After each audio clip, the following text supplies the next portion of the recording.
হয়, বিহুতি আদৰৰ, বিহুতি সাদৰৰ, বিহুতি আচলৰ ধন, এনেকুৱা বিহুতি এৰিব লাগিলে নাথাকে অসমৰ মান। আজি গৰু বিহু আৰু গৰু বিহুৰ শুভেচ্ছা জ্ঞাপন কৰিছোঁ আপোনাৰ জৰিয়তে সমূহ অসমবাসীলৈ। মই এতিয়া ব্ৰহ্মপুত্ৰৰ বুকুত উপস্থিত আছোঁ আৰু দেখুৱাইছোঁ ব্ৰহ্মপুত্ৰৰ বুকুতে আহি পেলাই সকলো আহি উপস্থিত হৈ এনেধৰণে যি গৰু গা ধোৱা যি পৰম্পৰা, আজি যিহেতু গৰু বিহু পালন কৰা আৰু পৰম্পৰাগতভাৱে সমগ্ৰ ৰাজ্যৰ লগতে মাজুলীতো গৰু বিহু পালন কৰাৰ সামগ্ৰিক পৰিৱেশ মই দেখুৱাইছোঁ।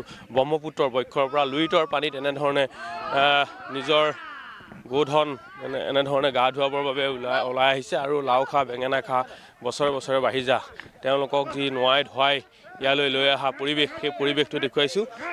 আজি যিহেতু গৰু বিহু, প্ৰত্যেকজন কৃষকে আচলতে নিজৰ আপোন গৰু এনেধৰণে ব্ৰহ্মপুত্ৰৰ বুকুলৈ লৈ আহে আৰু সামগ্ৰিক পৰিৱেশ মই দেখুৱাইছোঁ মাজুলীৰ পৰা। মাজুলীৰ ব্ৰহ্মপুত্ৰৰ বুকুত এনেধৰণে যি নিজৰ গাইজনী, নিজৰ বলদহাল এনেধৰণে মোকলাই দিয়া দেখিছোঁ।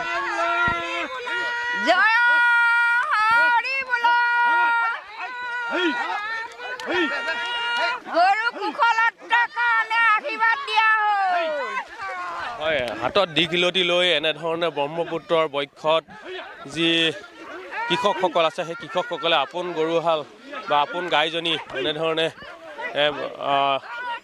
যিহেতু গা ধোৱা পৰিৱেশটো দেখুৱাইছোঁ, গা ধুৱাবৰ বাবে নমাই দিছে আৰু সকলো গাঁৱৰ গঞা একত্ৰিত হৈছে ব্ৰহ্মপুত্ৰৰ এই নদীৰ পাৰত। সামগ্ৰিক পৰিৱেশ মই দেখুৱাবলৈ চেষ্টা কৰিছোঁ আৰু আজি যিহেতু গৰু বিহু সমগ্ৰ ৰাজ্যতে পালন কৰিছে, গৰু বিহুৰ পৰম্পৰা আছে।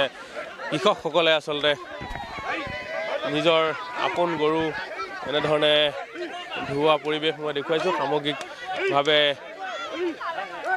নদীৰ কমলাবাৰী ঘাটৰ, বিশেষকৈ কমলাবাৰী ঘাটৰ পৰা আৰু হাতে হাতে এটা গৰু চাট লৈ পেলাই তেওঁলোকে এই নদীৰ পাৰত উপস্থিত হৈছে আৰু গৰু গা ধোৱাত সকলো ব্যস্ত হৈ পৰিছে। মই সামগ্ৰিক পৰিৱেশ দেখুৱাইছোঁ। এয়া হৈছে মাজুলী কমলাবাৰী ঘাটৰ সামগ্ৰিক পৰিৱেশ। ইয়াত সকলো আহিছে, গৰু চাট লৈ আহিছে। সামগ্ৰিক পৰিৱেশ দেখুৱাই আছিলে আমাৰ সাংবাদিক তীৰ্থ ভূঞাই আৰু এনেদৰে ৰাজ্যৰ বিভিন্ন প্ৰান্তৰ লগতে মাজুলীতো দেখিবলৈ পোৱা গৈছে। এতিয়া ব্যাপক উখল মাখল পৰিৱেশে বিৰাজ কৰিছে আৰু আজিৰ গৰু বিহুৰ দিনটোত